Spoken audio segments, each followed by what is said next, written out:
It's also a good argument for equality of opportunity, right? Because people are actually not as resentful about the success of others as you might expect. They're resentful about it if they feel that the game is fixed. But they're also willing to consider the game long term. So lots of people will say, look, like, I'm stuck at not 0, I'm stuck at 1. But my kids might make it to 4, and that's good enough. And that's been the American dream, right? And that's a really high power antidote to inequality. It's like, well, yeah, there's some inequality. We need it to keep the generative mechanism going, but the game is fair and you can play it too, and there's some reasonable probability that either you or someone you love will be successful. So so it has to be a straight game, and that's why ethics is so important to keep this landscape stable. People can't play crooked games, and the rich shouldn't be fixing the game if they want to hold on to their money. And the problem is that some of them, although not all, some of them are fixing the game, and no one's happy about that, and no wonder, you know.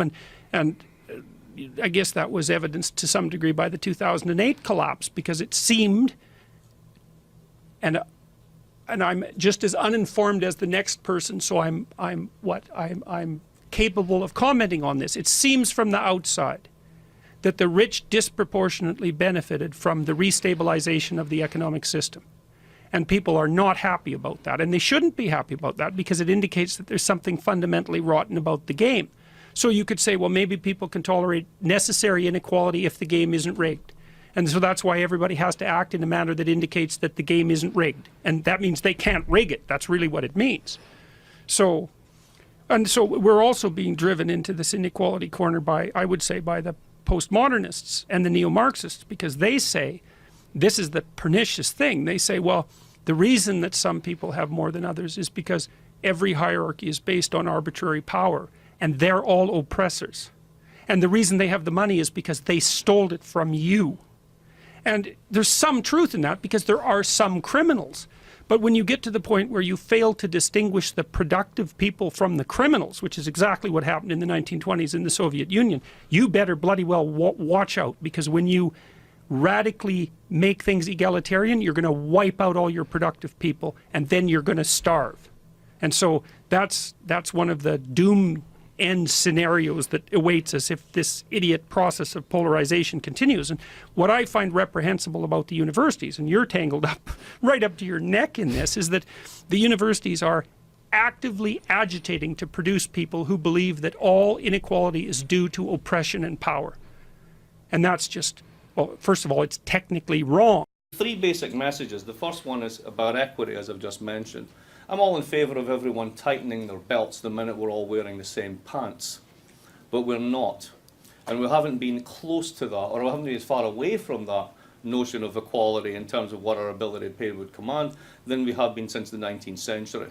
The income distributions and social mobility statistics of contemporary United States look like basically 19th century Europe.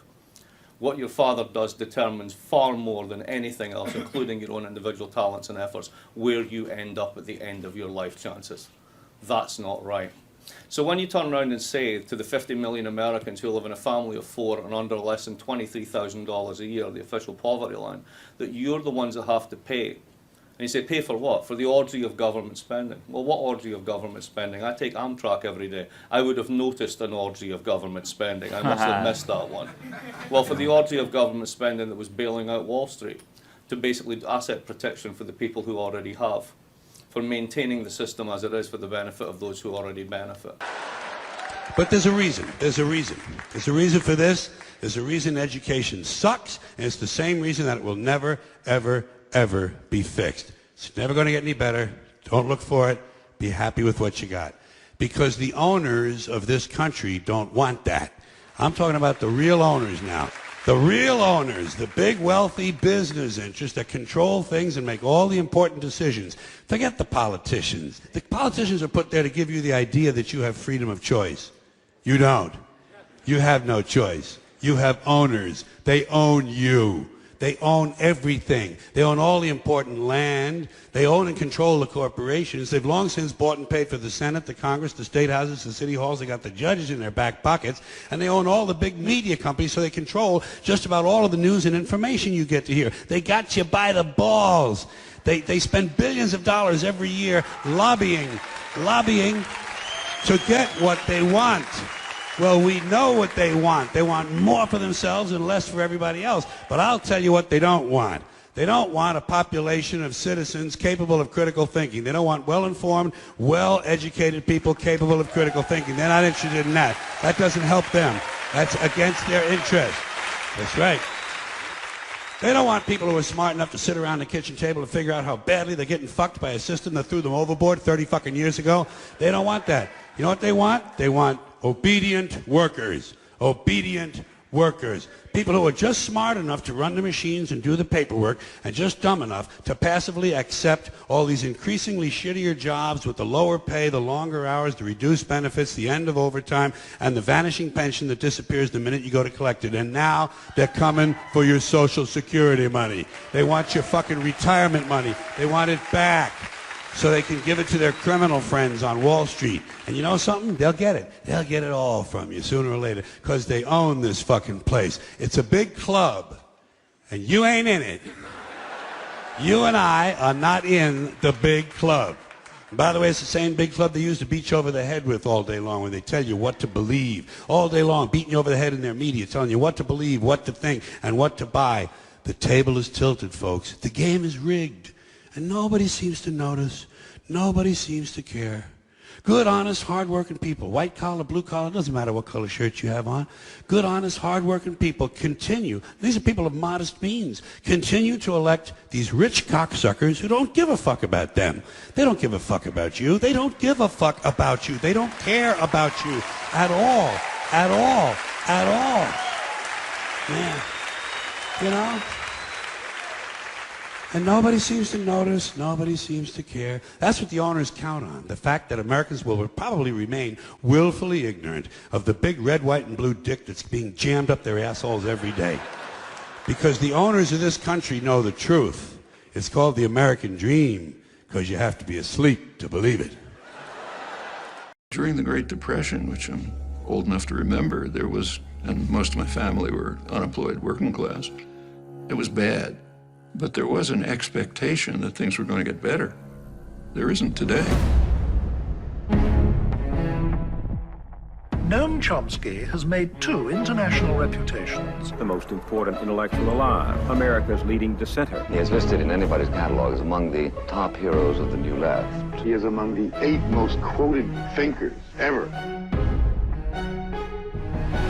Inequality is really unprecedented.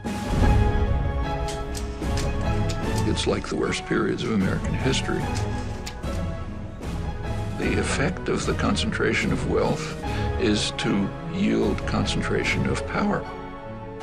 Not only is it extremely unjust in itself, inequality has highly negative consequences on the society as a whole, because the very fact of inequality has a corrosive, harmful effect on democracy. This is a result of over 30 years of a shift in social and economic policy, completely against the will of the population. It goes back to the founding of the country. If you read the debates at the Constitutional Convention, James Madison, the main framer, said the major concern of the society has to be to protect the minority of the opulent against the majority. If you look at the history of the United States, it's a constant struggle between these 2 tendencies. Pressure for more freedom and democracy coming from below, and efforts at elite control and domination coming from above.